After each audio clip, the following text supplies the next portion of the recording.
Good evening, YouTube. My name is Yusuf and you are watching my news channel.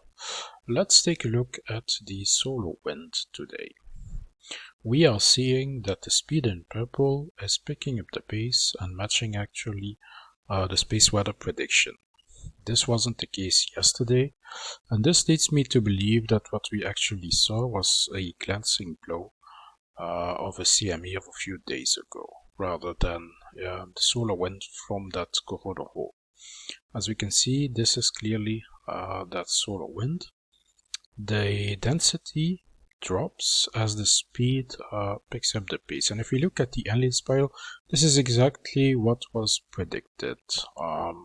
We see a drop in density and an increase in speed, but they didn't predict this accurately because this is more like today that it's happening. Yesterday, and I showed this in my previous video, the readings were completely wrong. At that time, the density was still elevated, and we could actually see that the solar wind was around 350 kilometers a second, so nowhere near the 500 kilometers a second that was actually predicted.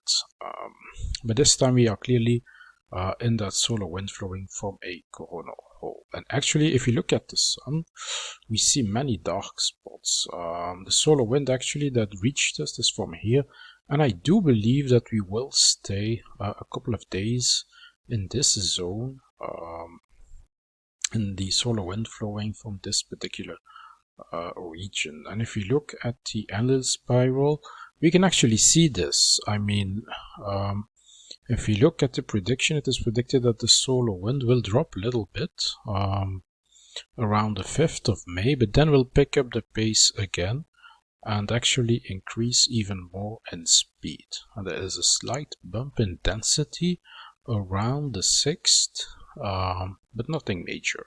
So it's essentially the speed that will stay high. You can actually see this over here. Density wise, there isn't much, there isn't actually anything. We are clearly in a zone of low density, of the low density solar wind, but at a higher velocity. And in fact, a few days from here, I think next week, we will enter this particular zone, and this is actually interesting because this is dark orange. This could mean an even higher speed than 600, maybe 700 kilometers a second when we enter this particular portion of the solar wind. But time will tell. If you look at the KP index, we might see a KP4 unsettled, maybe a KP5, but I don't believe so. But it is still possible because, as you can see, we will stay in an elevated solar wind velocity, so to speak. Okay, let's take a look at CMEs, at the CME tracker, and this is actually rather interesting. First of all, I want to say this is not Earth directed, but interesting nevertheless. If we look, there was a slow CME which got literally blasted by a faster moving CME, and this is actually very interesting to see. If we look at the analysis spiral, you can't actually see this on this simulation, but I did check the NASA simulation, and I do believe that what we are seeing here is actually this CME. Actually, it's a double CME. It's a slow one, and then a second one, a faster one, which seemingly pushes the first one, as you can see. Bam! And we can see this clearly. So this is the fast moving CME, this is the slower. Whether they actually touch each other, yes and no. It's not very clear in this simulation, but I do think they were very close to each other. One moving faster than the other. So there you have it. This is of course not Earth directed. As usual, stereo A will get a glancing glow, and the sun really doesn't like this particular satellite. Okay, let's move on.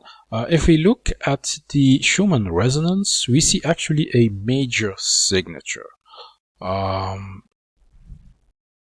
It is very powerful, and it stretches over practically all the frequencies. So this is actually important because, as you know, the Schumann resonance covers the frequencies of the human brain and the human body.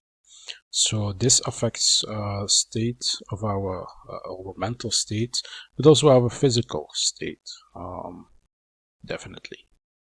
If you look at the earthquakes today, it's nothing major going on, but there is, however, an unusual earthquake, and it's actually the biggest one. A 5.6 in itself doesn't mean anything, but in a very strange location. First of all, it is not near any tectonic plates, but when I zoomed in, I actually saw that this happened actually in a lake, the Kovsgol Lake or something like that. Don't know if I'm pronouncing this correctly. And this is actually unusual to see a quake in the lake, an earthquake in the lake. So I wanted to show this. This is actually a little bit weird. So yeah, weird things happen. Oh yes. By the way, if you haven't subscribed already, don't forget to subscribe and to turn the notifications on if you want to actually see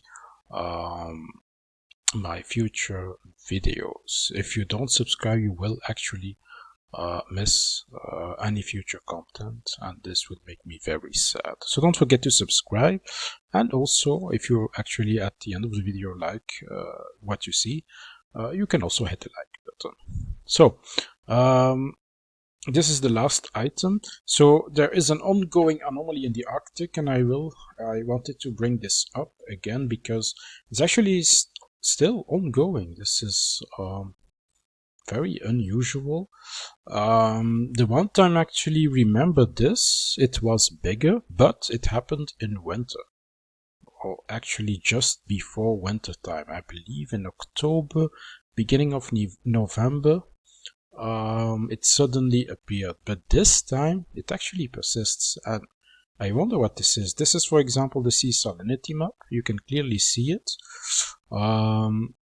It is actually warm water under the ice. Where does it come from? That's a mystery. And it's actually melting the ice, as you can see. This is almost no thickness at all, this dark purple. This indicates that it is almost going to be open water.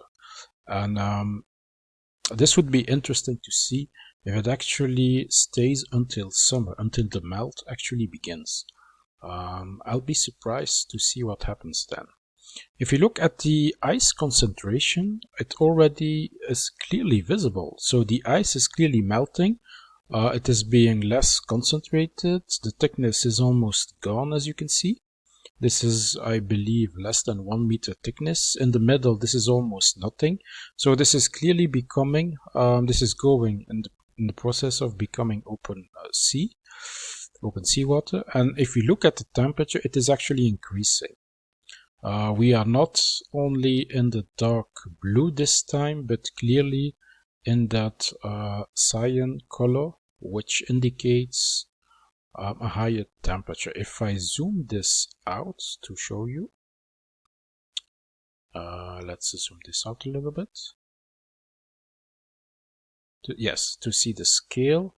That color that is close to cyan over here is actually 8-9 degrees. So that water is clearly warm water and shouldn't be there.